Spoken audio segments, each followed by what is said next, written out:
Hi friends, എല്ലാവർക്കും നമസ്കാരം. Welcome back to JM Journey. ഇന്നലെ ജയിലർ 2 എന്ന് പറയുന്ന രജനീകാന്ത് സിനിമയുടെ ജയിലർ 1 വൻ സാധനമായിരുന്നു. ജയിലർ 2 എല്ലാവരും ഭയങ്കര എക്സ്പെക്ടേഷൻ ഉള്ള സാധനമായിരുന്നു. അങ്ങനെ കാത്തിരുന്ന സിനിമയുടെ 4 മിനിറ്റ് ദൈർഘ്യമുള്ള ഒരു അനൗൺസ്മെന്റ് ടീച്ചർ വന്നിട്ടുണ്ടായിരുന്നു. നമ്മളത് റിയാക്ട് ചെയ്ത് ചാനൽ ഇട്ടിട്ടുണ്ട്. ആദ്യം റിയാക്ട് ചെയ്തിട്ട് വീഡിയോയിൽ ഞാൻ വീഡിയോ കൊടുക്കാൻ പറഞ്ഞു. അപ്ലോഡ് ചെയ്തപ്പോൾ ചെറിയൊരു മിസ്റ്റേക്ക് ആയിപ്പോയി. രണ്ടാമത് ഞാൻ അത് റീ അപ്ലോഡ് ചെയ്തിട്ടുണ്ട്. കുറെ ആളുകൾ പറഞ്ഞിരുന്നു കമന്റിൽ, താങ്ക് യു. അപ്പോഴാണ് ഞാനും ശ്രദ്ധിക്കുന്നത്. അപ്പോൾ അതവിടെ നിൽക്കട്ടെ, അതിലേക്കല്ല വരുന്നത്. അപ്പോൾ ഈ അനൗൺസ്മെന്റ് ടീസർ എന്ന് പറയുന്നത് ആരും കൊതിച്ചു പോകുന്ന ഒരു സാധനമായിരുന്നു. നമുക്ക് മലയാളത്തിലൊക്കെ ഇങ്ങനെ ഈ മമ്മൂക്കേന്റെയും ലാലേട്ടന്റെയും സിനിമകളൊക്കെ ഇങ്ങനെ വമ്പൻ സാധനങ്ങളായിട്ട് തന്നിരുന്നെങ്കിൽ എന്ന് തോന്നുന്ന രീതിയിലുള്ള ഒരു അനൗൺസ്മെന്റ് ടീസർ. എന്ത് സൂപ്പറായിട്ട്, എന്ത് രസമായിട്ടാണ് അവർ ചെയ്തിട്ടുള്ളത്. നമ്മുടെ അനിരുദ്ധും നെൽസണും രണ്ടാളും, പിന്നെ ആദ്യം ജയിലർ 1 തന്നെ കണ്ടിട്ടുണ്ടല്ലോ മ്യൂസിക് ചെയ്യുമ്പോഴും അങ്ങനെ ഒരു ഭയങ്കര തമാശയിലൂടെ അവർ കുറെ പ്രൊമോ കൊടുത്തിട്ടുണ്ട്. അത്തരത്തിലുള്ള സാധനമെന്ന് ഞാൻ വിചാരിച്ചു. പക്ഷെ 4 മിനിറ്റ് ഇവർ എന്ത് ചെയ്യുന്നു വിചാരിച്ചിരിക്കേണ്ട ഇടയിലാണ് അവരിരിക്കുന്ന റൂമിലേക്ക് കുറെ ആൾക്കാർ തള്ളിപ്പൊളച്ചു വരുന്നത്. അങ്ങോട്ട് കയറി വരികയാണ് ചക ചക ചകേ എന്ന് പറഞ്ഞിട്ട്. എന്നിട്ട് അങ്ങോട്ട് തുടങ്ങി ജയിലർ 1 കണ്ടതിന്റെ ബാക്കി, അതും 10 മടങ്ങ് പവർഫുൾ ആയിട്ട്. എന്നിട്ട് ലാസ്റ്റ് ജയിലർ 2 എഴുതി കാണിച്ച സമയത്ത് ആ പറഞ്ഞ ഡയലോഗ് എനിക്കത് ഭയങ്കര ഒരു ഗൂസ്ബംസ് ഉണ്ടാക്കിയ അത്തമൈന്ത രാജ എന്ന് ചോദിക്കുന്ന സാധനം. എന്തായാലും കീടിലും സാധനമായിരുന്നു. ഈ പറഞ്ഞ പോലെ നമ്മൾ മലയാളികളും ഇത്തരത്തിലുള്ള അനൗൺസ്മെന്റുകളും സംഭവങ്ങളൊക്കെ എക്സ്പെക്ട് ചെയ്യുന്നു. പിന്നെ മാസ് പടം എന്നൊക്കെ പറഞ്ഞ ജയിലറിന്റെ ഒരു പ്രത്യേകത, രജനീകാന്ത് പ്രത്യേകിച്ച് ഒന്നും ചെയ്യണമെന്നില്ല. പുള്ളി വെറുതെ സ്ക്രീനിലേക്ക് വന്ന് നിന്നാൽ തന്നെ വല്ലാത്തൊരു ഗൂസ്ബംസ് കിട്ടുന്നത്. ആ ഒരു എന്താ പറയാ, സ്വാഗും സ്റ്റൈലും വേറൊരാൾക്കും അത് അവകാശപ്പെടല കേട്ടോ. അമ്മാതിരി പരിപാടിയാണ് കേട്ടോ ഈ രജനീകാന്ത് ചെയ്യുന്നത്. പുള്ളി വെറുതെ നിൽക്കുകയാണ്. ജയിലർ 1 അത് ചെയ്തിരിക്കുന്ന രീതി എന്ന് പറയുന്നത്, നമ്മുടെ വിനായകന്റെ അടുത്തേക്ക് പോകുന്ന സമയത്ത് ആ കാലെടുത്ത് വെക്കുമ്പോൾ മണൽത്തരിക്ക് ഇങ്ങനെ തട്ടി മുറിച്ച് വരുന്ന ഒരു സാധനമൊക്കെ ഉണ്ട്. അവിടെ വരെ കിട്ടിയിട്ടുള്ള ഒരു ഫീൽ എന്താണ്. എന്തായാലും ജയിലർ 2 വിനായകനെ വെല്ലാൻ ആര് വരും, ആരായിരിക്കും വരിക? ജയിലർ 1 വിജയത്തിന്റെ ശതമാനത്തിൽ ഒരു പകുതി നമ്മൾ തീർച്ചയായിട്ടും കൊടുക്കേണ്ട ഒരു ആള്, ആക്ടേഴ്സിന് എടുത്ത് നോക്കുമ്പോൾ നമ്മൾ കൊടുക്കേണ്ട ഒരു ആള് തന്നെയാണ് വിനായകൻ. അത്രയും സ്ട്രോങ് ആയിട്ടുള്ള ഒരു ക്യാരക്ടർ, മലയാളികൾക്ക് അഭിമാനിക്കാവുന്ന രീതിയിൽ തമിഴിൽ ഉള്ള പല ആളുകളും ഈ ഒരു മലയാളി നടനെ കുറിച്ചും നല്ല സിനിമയെ കുറിച്ചും വരെ സംസാരിക്കാൻ കാരണമാക്കിയിട്ടുള്ള തരത്തിലുള്ള ഒരു കഥാപാത്രം, കിട്ടില്ല കഥാപാത്രം. അപ്പൊ അതിന് മുകളിലേക്ക് ഒരാൾ വരണം. ആൻഡ് ഇതിൽ ഞാൻ നോക്കിക്കാണുന്ന ലാലേട്ടന്റെ മറ്റൊരു 5 മിനിറ്റുള്ള ഒരു ക്യാമിയോ ആയിരുന്നു. അതിനപ്പുറത്തേക്ക് ഒരു ലോങ് ക്യാമിയോ പ്രതീക്ഷിക്കുന്നു, ഇതിൽ ലോങ് പാർട്ട് പ്രതീക്ഷിക്കുന്നതിൽ. അദ്ദേഹം മാത്രമല്ല, മറ്റേ വന്നിട്ടുള്ള എല്ലാ ആളുകളും വളരെ അടിപൊളിയായിട്ടാണ് കാണിച്ചിട്ടുള്ളത്. എന്തായാലും PK ട്രോളിന്റെ ഒരു വീഡിയോ വന്നിട്ടുണ്ട്. നമ്മൾ അതാണ് ഇപ്പോൾ ഇവിടെ വെക്കാൻ പോണത്. എന്താകും? Let's watch. ചില കഥകൾ തീരുന്ന ഇടം, അവസാനിച്ചു എന്ന് തോന്നുന്ന ഇടം.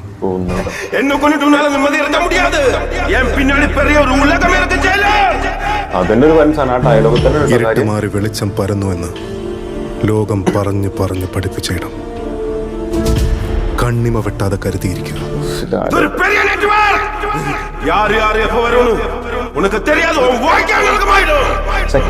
എല്ലാ സാധനവും പുള്ളി പറഞ്ഞിട്ടുണ്ട്. കാലം പതുക്കി വെക്കുന്ന തുടർച്ചയുടെ പന്തനാളം. ടൈമായി.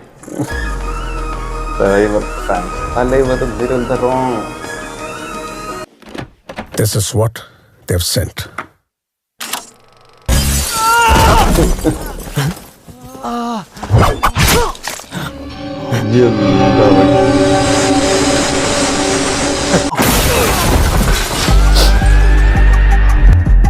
മ്യൂസിക്കിന്റെ തോട്ടൊക്കെ. Mommy, something fishy.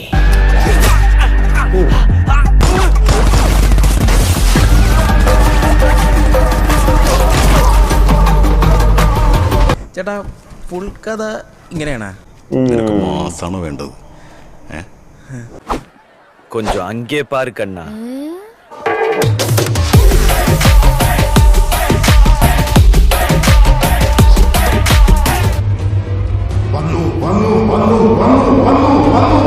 Tiger Muthuvel Pandian. He's coming back. Sun Pictures. हुकुम, टाइगर का हुकुम.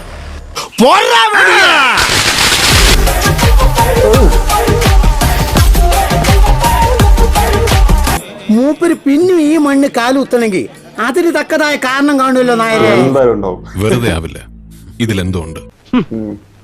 കാണാൻ പോണ പൂരത്തെ പറ്റി ഇപ്പൊ ഞാനൊന്നും പറയുന്നില്ല. അതൊരു രാഷ്ട്രീയ സസ്പെൻസ് ആയിരിക്കട്ടെ.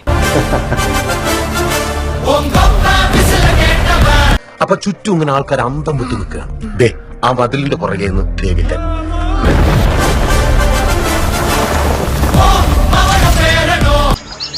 ഒരടിക്ക് കോളുണ്ടെന്നല്ലേ കേളപ്പെട്ട അശരീരി കേട്ടോ.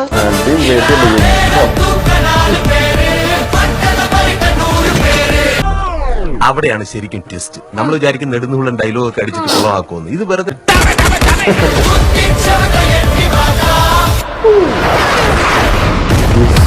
എന്തത് സോറി അങ്കിൾ, എന്താ സാധനം? അടിയില്ല, വെടി മാത്രം.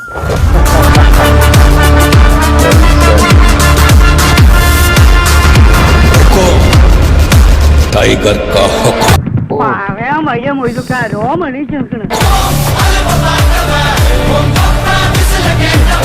എന്റെ പ്രസിഡന്റ് വെടിച്ചില്ല സാധനം. കഴിവ് അതങ്ങനെ കഴിവുള്ള പലരുടെയും കഴിവുകൾ മറ്റുള്ളവർ കാണുന്നില്ലല്ലോ. നീയാണോ കുത്തുന്നേ? ഉള്ളതല്ലേ പറഞ്ഞേ. വേറെ ലെവൽ, വേറെ ലെവൽ. ഒന്നും എഴുതാനില്ല, സംഭവം കാലക്കുണ്ട്. നല്ല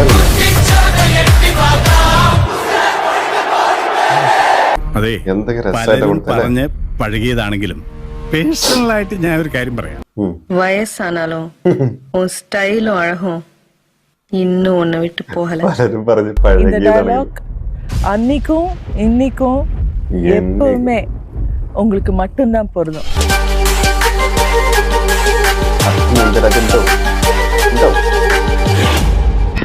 ഇല്ല, പണി വരുന്നുണ്ടവറാച്ചാ.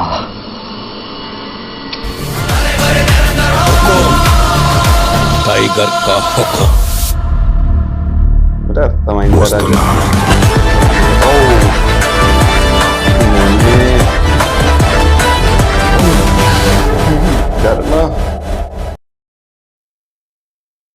അർത്ഥമൈന്ദ രാജ. അത് ഞാൻ പറയാം, എനിക്ക് അല്ലെങ്കിൽ വായിന്ന് പോലെ ഉണ്ടല്ലോ, കേട്ടിട്ട് നിങ്ങൾക്ക് മുടക്കും. മിക്കവാറും എല്ലാ വീട്ടിലും ഉണ്ടാവും. അപ്പോ എന്താണ് സംഗതി അല്ലെ? ലാലേട്ടന്റെ ആ ക്യാരക്ടർ, പിന്നെ നമ്മളെ പുള്ളിക്കാരന്റെ ക്യാരക്ടർ, അയ്യോ വേറെന്തായിരുന്നു, നമ്മളെ കന്നഡ നടൻ പുനീത് രാജ്കുമാറിന്റെ ബ്രദർ, എന്താണ് എന്താണ് പുള്ളി, പിന്നെ നമ്മുടെ അണ്ണൻ ആര്, നമ്മുടെ സ്വന്തം രജനി അണ്ണൻ, എല്ലാം കൂടെ എവിടെ പോയി നിൽക്കും എന്നുള്ളൊരു ചോദ്യമുണ്ട്. ഇവർക്കൊക്കെ കുറച്ചുകൂടി സ്ക്രീൻ സ്പേസ് ഉണ്ടാവും എന്നാണ് വിചാരിക്കുന്നത്. ഇനി നെൽസൺ എന്താ കണ്ടിരിക്കുന്നത്, വേറെ ആരെങ്കിലും കൊണ്ടുവരണ്ടോ ഒന്നും അറിയില്ല. എന്തായാലും നെൽസ വൻ പരിപാടി ചെയ്യണം. ഞാൻ ഇതുവരെ റിയാക്ഷൻ ചെയ്ത സമയത്തും പറഞ്ഞിട്ടുണ്ടായിരുന്നു, ലോകേഷിന്റെ സിനിമ വരുന്നുണ്ടല്ലോ കൂലി, അതൊക്കെ ഒരു ഒറ്റയടിക്ക് താഴെ പോയത്, ഒറ്റയടിക്ക് അതിങ്ങനെ വൻ ഹൈപ്പിൽ നിൽക്കുകയായിരുന്നു. പക്ഷെ എന്നാലും ഈ പറയുന്ന രീതിയിൽ സാധനമൊന്നും കിട്ടിയില്ല. ഇത് ഒരു വീഡിയോമേ ഈ ജയിലർ 2 കിട്ടിയുള്ള ഒരു ഹൈപ്പ് എന്ന് ആലോചിച്ച് നോക്കിയത്, എന്ത് ഏറ്റവും ടോപ്പിൽ കൊണ്ടേക്കണ നിർത്തി ഒരൊറ്റ സാധനത്തിനെ. ഇനിയിപ്പോ ഇതിന്റെ ബാക്കി അപ്ഡേറ്റ് ഒക്കെ വരുമ്പോ എന്തായിരിക്കും. ഈ ലോകേഷിന്റെ പടത്തിലും നമുക്ക് കാണാൻ കഴിയും, പക്ഷെ ലോകേഷിന്റെ പടവും തമ്മിലെ ചേഞ്ച് എന്താ വെച്ചാൽ അത് നമുക്കൊന്നും പറയാൻ പറ്റില്ല. രണ്ട് കമ്പയർ ചെയ്ത് മോശം എന്ന് പറയല്ലോ. ലോകേഷിന്റെ സിനിമകൾ ഒരു ഇന്റർനാഷണൽ സ്റ്റഫ് എന്ന രീതിയിൽ അത്തരത്തിലുള്ള കുറെ സാധനങ്ങൾ ഉണ്ടാവും അതിൽ. അത് ഡ്രഗ്സ് ആയിട്ടായിരിക്കും കൂടുതൽ ഉണ്ടാവുക, അല്ലെങ്കിൽ ഈ പറഞ്ഞ പോലെ ആ സിനിമ നമ്മൾ സ്വർണ്ണക്കടത്തും കാര്യങ്ങളൊക്കെ ആയിട്ടുള്ള ഒരു സംഗതിയാണല്ലോ. പിന്നെ ഹോളിവുഡിലെ ഒരു സിനിമ ആയിട്ടുള്ള അതിൽ നിന്ന് എടുത്ത ത്രെഡ് ആണെന്നൊക്കെ പറഞ്ഞ് കേൾക്കുന്നുണ്ട്. ഇപ്പൊ ലിയോ അതുപോലെ എടുത്തിട്ടുള്ളതാണ് നമ്മുടെ വയലൻസ് പറഞ്ഞ സിനിമയുടെ. അപ്പൊ അത്തരത്തിൽ നോക്കുമ്പോൾ അത് ശരിയാവാനും സാധ്യത ഉണ്ട്. എന്തായാലും അങ്ങനത്തെ ഒരു ഇന്റർനാഷണൽ രീതിയിലുള്ള ആ രീതിയിൽ മാർക്കറ്റ് ചെയ്യാനൊക്കെ കഴിയുന്ന രീതിയിലുള്ള ഒരു പ്രസന്റേഷനൊക്കെ ആയിരിക്കും അവിടെ. രജനീകാന്ത് ആയതുകൊണ്ട് ഓഫ് കോഴ്സ് 100% രജനീകാന്തിന്റെ ആ ഒരു മാക്സിമം പവർ, ആ ഒരു മാക്സിമം ഒരു എന്താ പറയാ ഓറ, അത് കറക്റ്റ് യൂസ് ചെയ്യാനായിരിക്കും പുള്ളി നോക്കുന്നുണ്ടാവുക, അതിലൊന്നും ഡൗട്ടൊന്നുമില്ല. പക്ഷെ നെൽസന്റെ കാര്യത്തിലേക്ക് വരുമ്പോൾ എന്താന്ന് ചോദിച്ചു കഴിഞ്ഞാൽ, ഇവിടെ നമുക്ക് കുറച്ചും കൂടെ കണക്ഷൻ കിട്ടുന്ന, നമ്മൾ രജനീകാന്ത് സിനിമയിൽ നിന്ന് ആഗ്രഹിക്കുന്ന ചില സംഭവങ്ങളുണ്ടല്ലോ.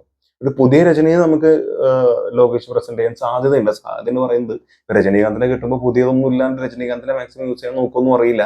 പക്ഷെ എന്നാലും ഇത്തരത്തിലുള്ള പുറത്തുനിന്ന് എടുക്കുന്ന അതിൽ നിന്നുള്ള ത്രെഡ് എന്നൊക്കെ പറയുമ്പോൾ നമുക്ക് കുറച്ചൊരു ഡിഫറെന്റ് ആയിട്ടുള്ള സാധനം പ്രതീക്ഷിക്കുന്നുണ്ട്, ഒരു പരിധി വരെയെങ്കിലും.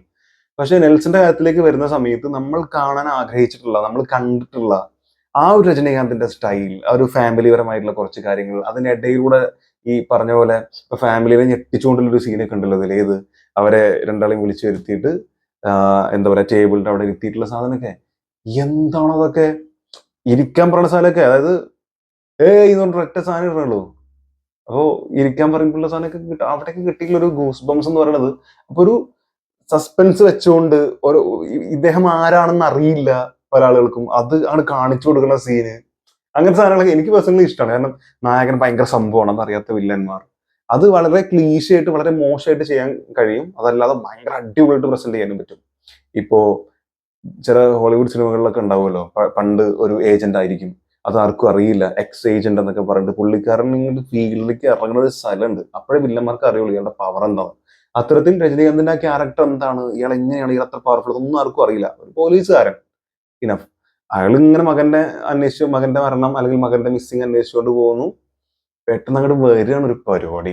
അപ്പോഴാണ് എല്ലാവരും ഞെട്ടുന്നത്. നമുക്കും അറിയാം എന്തോ ആണ്, പക്ഷെ അത് പ്രസന്റ് ചെയ്യുമ്പോൾ കിട്ടുന്ന ഒരു ഗൂസ് ബംസ്, രോമാഞ്ചുണ്ട്. അതാണ് ഇതിലൂടെ മൊത്തമായിട്ട് ഞാനും പേഴ്സണലി പ്രതീക്ഷിക്കുന്നത്. എന്റെ മകൻ തെറ്റ് ചെയ്തു എന്ന് പറയുന്ന സമയത്ത് ഇങ്ങനെ കടന്നിട്ട് ചിരി ഉണ്ടല്ലോ, അതിൽ ബാക്കിൽ പറഞ്ഞിട്ട് സാധനം വരുന്നുണ്ട്. മ്യൂസിക് ഇങ്ങനെ നല്ല ആ ഒരു സാധനം വരുന്നുണ്ട്. ആ മ്യൂസിക്കും പുള്ളിന്റെ ചിരിയും എന്ത് ഫീലാണ് മ്യൂസിക്കിൽ. അനിരുദ്ധൊക്കെ ഇങ്ങനെ എന്ന് പറഞ്ഞിട്ട് ചെയ്ത് വെച്ചേക്കണം അനിരുദ്ധൊക്കെ. അപ്പൊ അത്തരത്തിൽ അനിരുദ്ധ ഇവിടെയും വൻ പരിപാടി ചെയ്യുന്നുള്ളതിൽ ഒരു ഡൗട്ടും ഇല്ല. വണ്ണിലെ കുറെ തീമും കാര്യങ്ങളൊക്കെ ഇവിടെ ഉണ്ടെങ്കിൽ പോലും അതിനപ്പുറത്തേക്ക് കുറച്ചും കൂടെ പണിപ്പെട്ട് സാധനങ്ങൾ തരും, അത് ഉറപ്പാണ്. എന്തായാലും ജയിലർ 2 വേണ്ടി കട്ട വെയിറ്റിംഗ്. നിങ്ങൾ ഏറ്റവും കൂടുതൽ കാത്തിരിക്കുന്ന സിനിമ ഈ ജയിലർ 2 അനൗൺസ്മെന്റ് ടീസർ കണ്ടതിന് ശേഷം നിങ്ങൾ ഏറ്റവും കൂടുതൽ കാത്തിരിക്കുന്ന സിനിമ എന്താണെന്നുള്ളത് മറക്കാതെ കമന്റ് രേഖപ്പെടുത്താൻ ശ്രമിക്കുക. Thank you so much watching this video. അടുത്ത വീഡിയോ കാണുന്നവരെ